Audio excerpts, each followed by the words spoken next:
I love you, Rachel! Let's party forever! Rachel, wake up. I got the chance to see the new episodes, and they're really, really fun. But I would like you to tell the people what new adventures are we gonna be seeing from Sarah and Rachel on the new episodes. Uh-huh. Whoa. Sarah, go ahead. Oh, I don't know how much detail we can give away. There's I know, right? good little surprises. What I would say is that Sarah is developing a green thumb and likes gardening, and that takes her on a sort of personal and spiritual quest. That's a good one. And Rachel's not interested in a green thumb. She's sort of she's still pursuing the party, but she's pursuing a little bit of world domination vibes as well. She just wants the control. So her story arc is a little bit to do more with control and trying to get her way, sort of thing. Hilarity ensues, of course. As you were saying, you don't want to give any details and to give everything away, but I wanted to know for you what this name change means for the show, because we had the first season with Crystal Fantasy, and now we got Silver Destiny. What it means for you and for your characters, this change? Well, for me, it's we really liked the idea we didn't think we were going to get it through to start with, because as soon as you put a show into Adult Swim, and it's locked in place, you go on for your journey, sort of thing.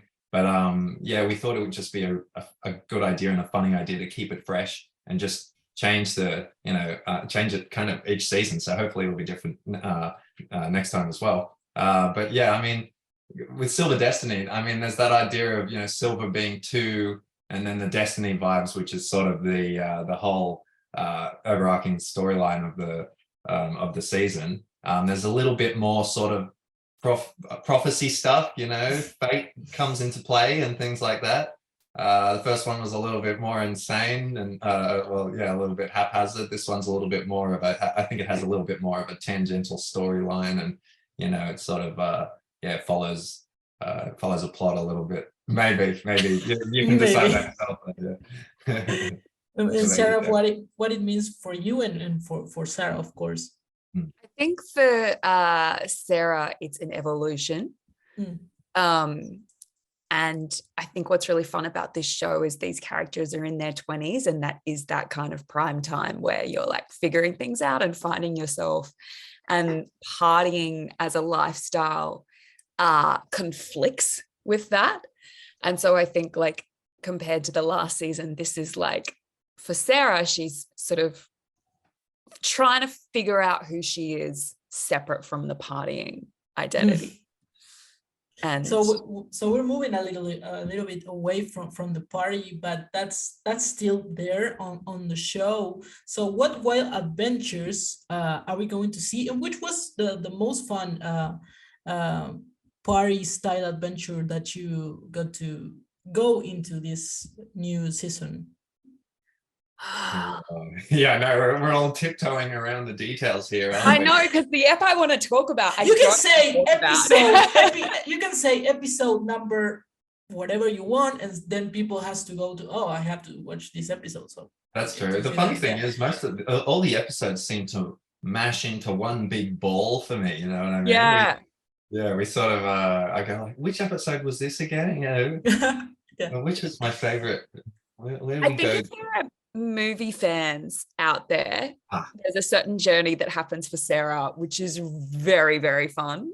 I'm a real film buff, and what I'm surprised in the last couple of years, Adult Swim productions and any animation series for adults have become such a success. I mean, it had always been, but I think in the last couple of years, it had like a huge rising.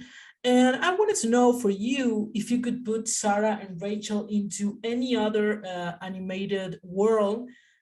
It doesn't have to be an adult, but I don't think the characters will go for little children, but yeah, which one would it be?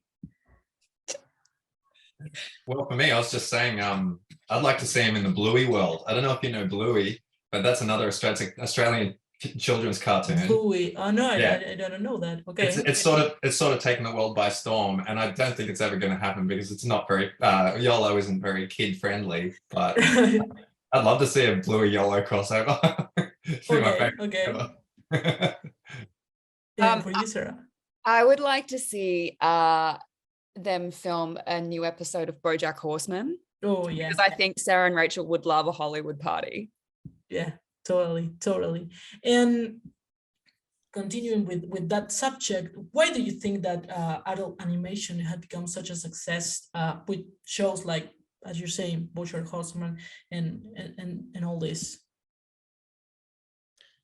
Well, I think that there's so much freedom, and there's a delight that comes from that freedom, and it's also surprising.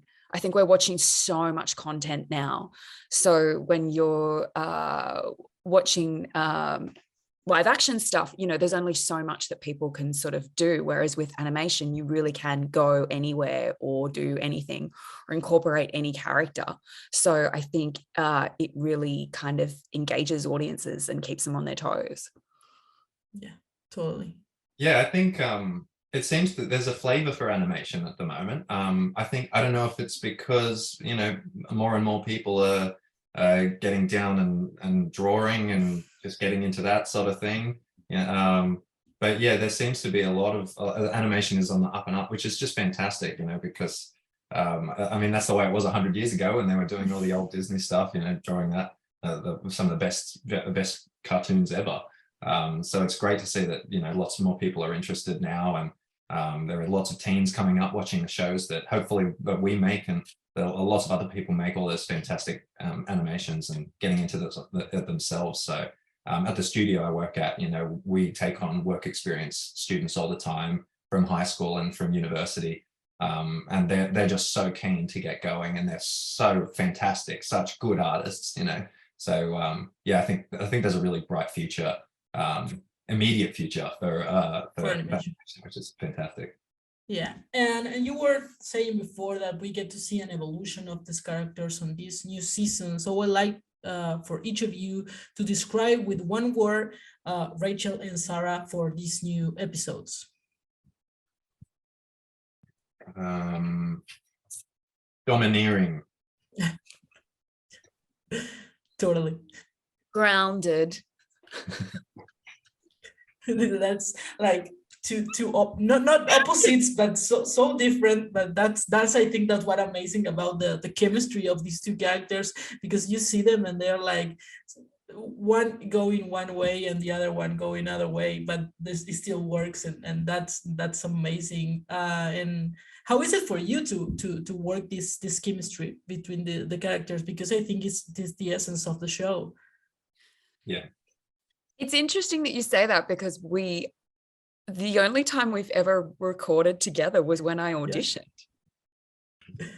That's right. It's been a little while, hasn't it? Yeah. Yeah, but that's something that happens when you make animated features, right? So I think it is amazing when you get to do this about the chemistry, because yeah, you're never together.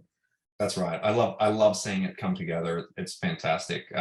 Me and Cusack I do my Rachel voices, and Cusack does the temps for Sarah in the studio together. So then then Sarah's voice comes afterwards, and once Sarah's voice gets into it, that's really when it comes together, and Sarah and Rachel can sort of work off each other. It's really the best hearing it come together. But I think I think we both work really well together, despite the fights that we have all the time. I don't think we'll ever. Well, you know, we can go as far apart as we want, and you'll see in this season we can get as far apart as we want. But you know, something will work out in the end. Don't worry, reveal too much. No, I think it works. It's so much fun. Shut the up, Sarah. Of Yolo Silver Destiny.